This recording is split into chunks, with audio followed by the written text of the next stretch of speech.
এরপরে দেখেন কিছু কিছু মানুষ বলে, হুজুর আমি তো হারাম যদিও খাই কিন্তু ভালো কাজ করেছি। তো আমি দেখেন 5 কোটি টাকা ঘুষ খাইছি, 2 কোটি টাকা দিয়ে মাদ্রাসা মসজিদ বানিয়ে দিছি, ইয়েতিমখানা তৈরি করে দিছি, আরো 1 কোটি টাকা শেষে যখন বুঝতে পারলাম 1 কোটি টাকা খরচ করে আমি হজ করছি, আমার বাচ্চা কাচ্চারা হজ করেছি, বউদের হজ করেছি, নাতি পুত্রেও হজ করেছি, আরো এখানে রাস্তার টাকা, এখানকার এই টাকা, এই মসজিদের এই তাফসির মাহফিলের টাকা, এই করে 5 কোটি টাকা ঘুষ খাইছিলাম, 3 কোটি দান করছি, থাকলো কত? হুজুর প্রত্যেক দিন ইয়েতিমখানা থেকে যে দোয়া হয়, মসজিদের ইমাম সাহেব আমার জন্য যে পরিমাণ দোয়া করে, টাইলস দিছি আমি, আর এই যে রাস্তাঘাটে টাকা দিলাম, মাহফিলে হুজুরা যে পরিমাণ দান করে, জল করিম ফারুক হুজুর একদিনে দোয়া করে তো জান্নাতুল ফেরদাউসে তুলে দিল।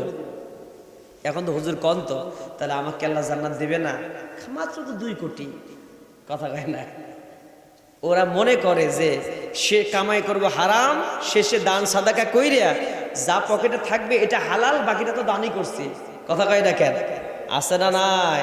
কিন্তু ও বেটা জানে না যে এই যে হারামটাকে উপার্জন করেছে, যতই দান করুক, যতই কিছু করুক, 1 টাকার সব বরং কি পাবে? আরো জোরে, জোরসে বলেন, রিমান্ডে নিয়ে তাকে শাস্তি দেবে। এদের উদাহরণ কি? এদের উদাহরণ হচ্ছে ওই নাচনি অলির মতো। একজন পতিতালয়ে পতিতাবৃত্তি করে, বুঝে নেন, প্রস্টিটিউট, নাচনে অলি, ড্যান্সার, রূপবারে নাচে কোমর দুলাইয়া।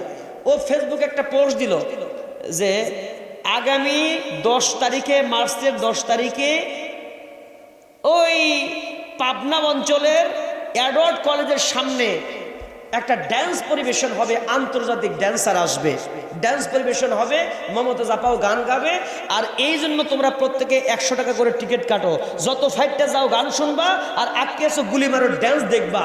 এই প্রত্যেকটা টাকা 100 টাকার টিকিট করলা যে, এই টাকাটা সব ওই রোহিঙ্গারা খুব কষ্টে আছে, রোহিঙ্গাদের ভিতরে বিতরণ করে দেওয়া হবে। অতএব তোমরা তাড়াতাড়ি করে আসো, টিকিট কাটো আর ড্যান্স দেখো। জোরে জোরে বলি সুবহানাল্লাহ। কি ব্যাপার? নাউজুবিল্লাহ হবে? হায় হায় চাচা, আপনি এত বড় ভুল করলেন। লোকটার কত সুন্দর সৎ উদ্দেশ্য। উদ্দেশ্য হচ্ছে রোহিঙ্গাদের ঘর নাই, বাড়ি নাই, এজন্য ও জানে যা তাই তো করবে। ও জানে বেশ্যাবৃত্তি, ও পতিতালয়ে যায়, সেটা ওর কাজে, ও তো কর্ম একটা করে খায়। কর্মী কি? যৌন কর্মী। কি নাম? কি কর্মী? যৌন কর্মী। একটা কর্ম করে, তো খারাপ কিছু করে না, কর্ম করে। ওখান থেকে কিছু টাকা পাইছে, আর একটা কি করে? ড্যান্স দেয়, ওর ড্যান্স শিখে, ওটাই ওর কাজ। একজন নায়িকা তো গান ড্যান্স পারে, একজন গায়িকা গান গায়, ওই টাকা দিয়ে সে দান করবে কোন জায়গায়? রোহিঙ্গাদের ক্যাম্পে। তাহলে এই লোকটা জান্নাতি না হয় পারে? এখন আপনারা সিদ্ধান্ত নেন তো, এইরকম ড্যান্স দিয়ে টাকা উপার্জন করে যদি কেউ দান করে, ওর দান আল্লাহ কবুল করবে? ওর জন্য প্রথম কাজ ছিল কি? প্রথম কাজ ছিল ড্যান্স বন্ধ করো, অবৈধ পথ বাদ দিয়ে তুমি হালাল উপার্জন করো। ওদের জন্য শুধু দোয়া করো, যদি 10 টাকা দাও, তোমার 10 লাখের চাইতে, অবৈধ 10 লাখের চাইতে 1 টাকা, 10 টাকা হালাল, ওটা উত্তম। কথা কন? ওই এক চাচার মতো চাচা করে এগুলো আওয়াজ ভালো লাগবে না, যুবকদের ভালো লাগতেছে, কথা কয় নাকি? যুবকরা আওয়াজ বুঝে ভালো হয়, কথা কন? আর একটু বলবো বলবো বলবো। এক লোক নামাজ পড়বে, নামাজের খুব ভক্ত, কিন্তু অজু ছাড়াও যে নামাজ হয় তা জানে না। এখন তায়াম্মুম করে নামাজ পড়তে হয় সেটাও জানে না, তায়াম্মুম জানে না। এখন চিন্তা করে পানি টিউবওয়েল অজু করতে গেছে, যাই আর টিউবওয়েলের নাট ভাঙ্গা, যেমনি মাছের দাঁতটা খালি কোনো রকম বেঁচে গেছে, ভাঙে নাই দাঁতটা। এখন রাগে মাগে ফায়ার, কি এক জ্বালা, অজু ছাড়া নামাজ পড়ি কেমনে, নামাজের রক্ত চলে যাচ্ছে গা। এখন বদনা একটা ছিল, পানিও নাই, পুকুরও নাই, খালও নাই, বিলও নাই, এখন করবে কি? এখন বদনাটা নিয়ে আশপাশে তাকে আর লুঙ্গির তলে বদনা ধরছে, লুঙ্গির তলে বদনা ধরে পেশাব করছে।